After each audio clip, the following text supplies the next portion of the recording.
प्यारी सास संगत जी, प्रेम से कहना धन निरंकार जी। गुरु वचन को रखना संभाल के, एक एक वचन में गहरा राज है। जिसने पाई है महिमा गुरु की, उसका डूबा कभी ना जहाज है।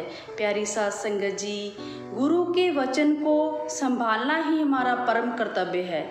और क्योंकि गुरु के वचन में बहुत ही गहरा एक संदेश होता है, बहुत ही गहरा राज होता है, हम उसे नहीं समझ पाते। हमारी बुद्धि इतनी नहीं है कि हम उसे समझ पाएँ। और कहीं ना कहीं हम जब मनमत कर लेते हैं तो हमें नुकसान भी उठाना पड़ सकता है। तो हमने जो है हमेशा गुरु के वचनों को ही प्राथमिकता देनी है। बाबा गुरबचन सिंह महाराज के समय की बात है कि एक बार बाबा गुरबचन सिंह महाराज गांव में एक महात्मा के घर गए। महात्मा की आर्थिक स्थिति बहुत ही जर्जर थी। थोड़ी सी ज़मीन थी, उसी में खेती करके वो अपना गुजारा बेमुश्किल से कर रहा था। जब बाबा जी ने संतों की हालत देखी तो कहा कि दातार कृपा करेगा, पर आप इस बार धनिया बोना पूरे खेत में। संत ने बाबा जी के सन्मुख सहमति जता दी, पर बाबा जी के जाते ही उसने सोचा ये भी कोई फसल है, थोड़ी सी कोई सब्जी लेता है तो उसको भी फ्री में दे दिया जाता है।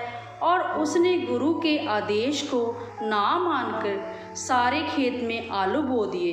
कुछ समय बाद बाबा गुरबचन सिंह जी महाराज ने महात्मा को संदेश भिजवाया कि बाबा जी याद कर रहे हैं। अब तो महात्मा के पैरों के नीचे की ज़मीन ही खिसक गई, पर यहाँ भी उसने अपनी चालाकी दिखाते हुए आलू की क्यारियों के सहारे सहारे धनिया बो दिया और बाबा जी से मिलने पहुँच गए। बाबा जी ने पूछा, धनिया बो दिया?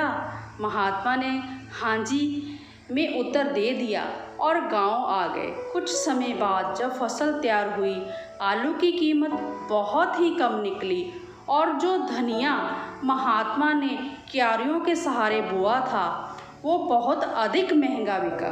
पर अब पछताए होत क्या, जब चिड़िया चुग गई खेत। सतगुरु ने भक्त की गरीबी दूर करने के लिए धनिया बोने की प्रेरणा दी थी, लेकिन यहाँ भी भक्त ने गुरु के आदेश में दखलंदाजी कर दी और सतगुरु ने जो सोचा था उसको हासिल नहीं कर पाया। कहने का भाव है कि जो वचन सतगुरु द्वारा आते हैं हमें उन्हें जैसे के तैसे करके मानना है, क्योंकि हम इतने ज्ञानी नहीं हैं जो संत महात्माओं के वचन को समझ पाएँ।